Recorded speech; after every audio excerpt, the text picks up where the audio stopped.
अस्सलाम वालेकुम जी। क्या मुल्क छोड़ देना चाहिए? क्या इस मुल्क के लिए कोशिश करनी छोड़ देनी चाहिए? ये सवाल है। आखिर हमारे पार्लियामेंटेरियंस कितना ही खाएंगे? इस मुल्क को बर्बाद करने की वजह क्या है? कल केपी हुकूमत की जो बिल है, यानी केपी पार्लियामेंट का जो बिल है, वो देख के समझ आती है। और हैरत इस बात पे होती है कि हर एक असम्बली के पास ये अ, हैं सहूलियात। This is beyond the scope of what they do for the country. ये होता है असल इलीट कैप्चर। तो ये मुल्क क्यों ना बर्बाद हो? हर इदारा इसमें शामिल है, सारे के सारे, फौज, जुडिशरी, अदलिया, यू नेम इट, ब्यूरोक्रेसी, सारे इसमें शामिल है। और साथ साथ बात करूंगा डार फैमिली की कि यार ये बच्चों के पास 21-22 बच्चों साल के बच्चों के पास $5 लाख आ कैसे जाते हैं? आपको पता है कितने होंगे? मैं अपनी मिसाल देके आपको समझाऊंगा। मैंने एक गाड़ी लेनी है आजकल में, मेरे पैसे नहीं इकट्ठे हो रहे गाड़ी के, तो मुझे समझ नहीं आ रही मैं करूं क्या। और इसके साथ साथ बात करूंगा, जो शुरू बात करूंगा वो करूंगा बरतानिया का ग्रूमिंग गैंग और उससे आदिल राजा और शहजाद अकबर का क्या ताल्लुक है।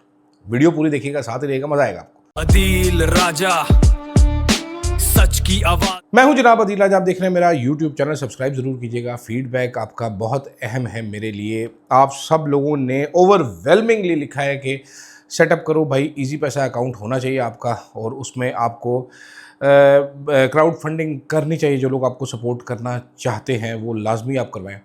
तो अभी तक मैं कन्विंस 100% नहीं हुआ, मुझे लगता है फिर भी ये भीख मांगने जैसा है। तो अभी तक मैं यहाँ पर रुका हूँ कि चंदा इकट्ठा करता, खुदा के नाम पे मुझे पैसे दे दो, खुदा के नाम पे मुझे पैसे दे दो। दिल तो मेरा कभी कभी करता है मैं ऐसे करूँ, लेकिन जनाब वाला ग्रूमिंग गैंग का सरगुना जो है वो बरतानिया में, इसके ऊपर जिसके ऊपर 30 बच्चियों के साथ ज्यादती का इल्ज़ाम था, वो 14 साल की सज़ा काट के रिहा हो चुका है। बरतानिया ने उसकी सिटीजनशिप, इतना हीनियस उसका क्राइम था कि उस पाकिस्तानी शख्स की बरतानिया ने सिटीजनशिप ही रिवोक कर दी। लेकिन बरतानिया का एक कानून है जो कि उसको डिपोर्ट करने से रोकता है। डिपोर्ट उसने होना कहाँ है या था? वो था पाकिस्तान। पाकिस्तान वो अब डिपोर्ट हो नहीं सकता। क्यों? क्योंकि उसने पाकिस्तानी सिटीजनशिप ही रिवोक कर दी है। बाहर गया, उसने कहा मैं पाकिस्तानी रहना नहीं चाहता, मैं बरतानवी हाँ। उत्थे जाके फिर छोटी बच्चियां नाल ज्यादतियां करता रहा, ग्रूमिंग गैंग चलाता रहा, पैसे इकट्ठे करता रहा। उसके बाद हालात हो चुके। अब बरतानिया इस स्कम को, इस गलीज आदमी को, इस गंद को, इस शिट को अपने मुल्क से बाहर निकालना चाहता है कि हमारे मुल्क में ये गंद रहे ही ना। उनके पास कानूनी ऑप्शन कोई नहीं है इसको गंद को बाहर निकालने की। पाकिस्तान ने कहा जी हम नहीं लेते, ऐसे करके नो। जैसे मैं किसी बहुत सोहनी सी लड़की को कहूँ ना जी ज़रा अपना नंबर देंगे आप, तो वो कैसे कहती नो। तो ऐसे ही बरतानिया ने हमें कहा नो। तो जनाब हमारे यहाँ पर बड़े क्रिएटिव किस्म के लोग हैं। हमारे यहाँ पर अब टेलीग्राफ की स्टोरी है, बहुत मोतबर अखबार है दुनिया का। टेलीग्राफ कहता है कि जी हमारे एक सरकारी अफसर ने, उन्होंने कहा बच्चू आयो ना हुन हमारे पैर के नीचे। तो उसने कहा जी हम कुछ क्रिएटिव थिंकिंग कर सकते हैं, out of the box solution. क्योंकि हमारा डब्बा इतना बड़ा है, हम out of the box solution निकालने के माहिर हैं पाकिस्तानी। हमारे यहाँ पर कानून की कोई वैल्यू तो नहीं है जी। देखिए वहाँ पर हीनियस तरीन क्राइम में शामिल एक बंदा, उसको वो डिपोर्ट नहीं कर सकते।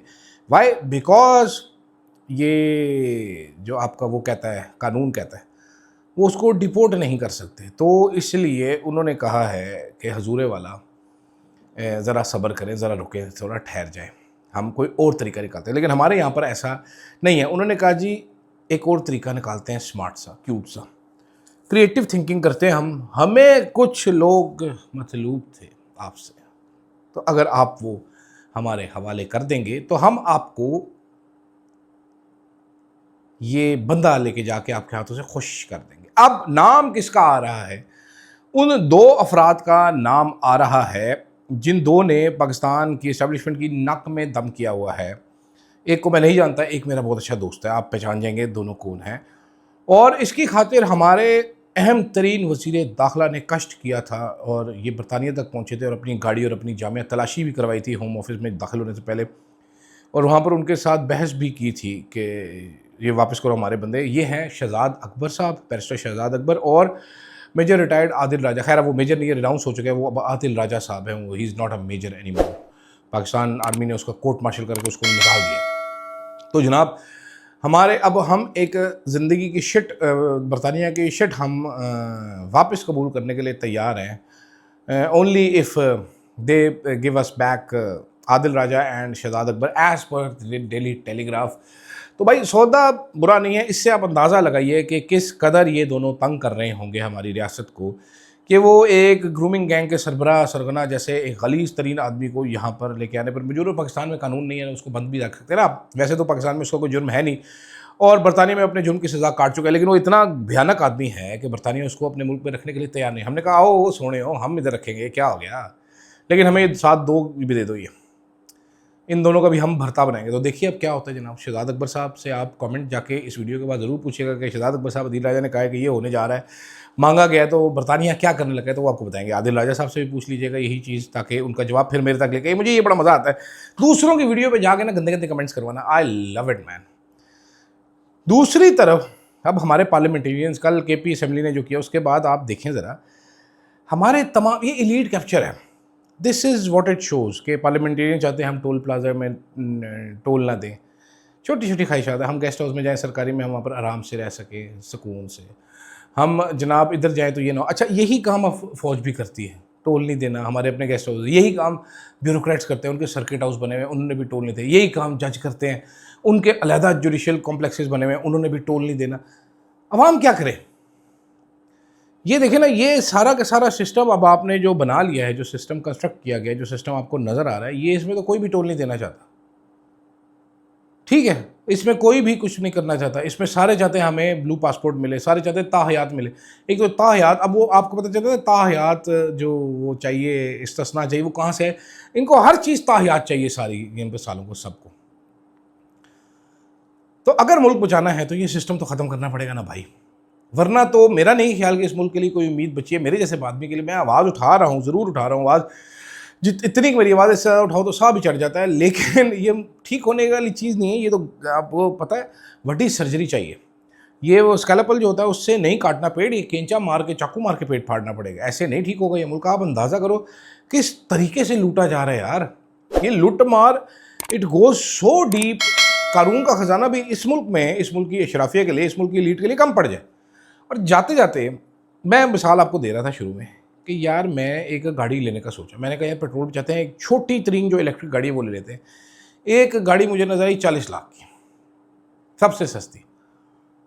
अब वो 40 लाख की गाड़ी भी मुझे इतनी महंगी लगी कि मैं लीज़ अगर मैंने करवानी हो ना तो मुझे उसके लिए कम से कम 9 लाख जोड़ सकता हूँ। अभी मैं हिसाब लगाया मैंने कि 7-8 लाख जोड़ लूँगा मैं, क्योंकि मैंने एक पैसे लेने एक जगह 2 जगह से ऐसे वैसे करना है, उसके अलावा मेरे पास कोई ऑप्शन नहीं है। और मैंने कहा जी उनकी करिए चौधरी साहब, 10 मैं की प्यार विच खटिया। दूसरा अचानक ही मुझे याद है कि रज़ा डार साहब जो 21-22 साल के नौजवान लौंडे हैं, उन लौंडा हजूर ने $5 लाख ही 2 गैर मुल्की लड़कियों के साथ इन्वेस्ट कर दी। अब वो $5 लाख कोई 14.5 करोड़ से ज़्यादा बनता है चौधरी साहब। तो डार फैमिली के 21 साल के लौंडे के पास 14 करोड़ रुपए कैसे आए? मुझे तो ये, मैं एज अ फैक्ट बता रहा हूँ, for somebody as a professional and well paid professional, जब तक मैं था वेल पेड, मैंने ज़िंदगी में कभी 1 करोड़ रुपये इकट्ठा नहीं देखा अपने अकाउंट में। चले इसको भी छोड़े, मैंने ज़िंदगी में 50 लाख रुपए इकट्ठे नहीं देखे अपने अकाउंट में, इसको भी छोड़ दिया। मैंने ज़िंदगी में कभी 40 लाख रुपए नहीं देखे अपने अकाउंट में इकट्ठे पड़े हुए, जोड़ नहीं सका पूरी ज़िंदगी। मैंने 22 साल काम किया। उधर वो 21 साल का लौंडा साला 14.5 करोड़ लेके फिर इन्वेस्ट कर रहा है और वो गलत करवा रहा है और फिर लड़कियों के बलात्कार करवा रहा है, फिर कहते हैं जी डार साहब को कोई कसूर नहीं। कहाँ से आए 14 करोड़? ज़रा ये सोचिएगा इस बारे में आप। ये बड़ी गहरी लड़ाई चलती है, ये छोटी लड़ाई नहीं है। जैसे मैं बार बार कह रहा हूँ, हमारी अशराफिया इस मुल्क को जीने नहीं देगी, हमें जीने नहीं देगी, इस मुल्क को चलने नहीं देगी। ये लुट मार के सौदागर है। मुझे दीजिएगा इजाज़त जनाब, अल्लाह हाफ़िज़। शहर शहर में नाम गूंजे, फ्लो है आग, हर खबर पहले, दुश्मन भागे आगे भाग, आवाज उठाए ना डरे ना झुके, अदील राजा, अदील राजा, देखे सारी दुनिया, power of the press, Adeel Raja, Adeel Raja, Adeel Raja.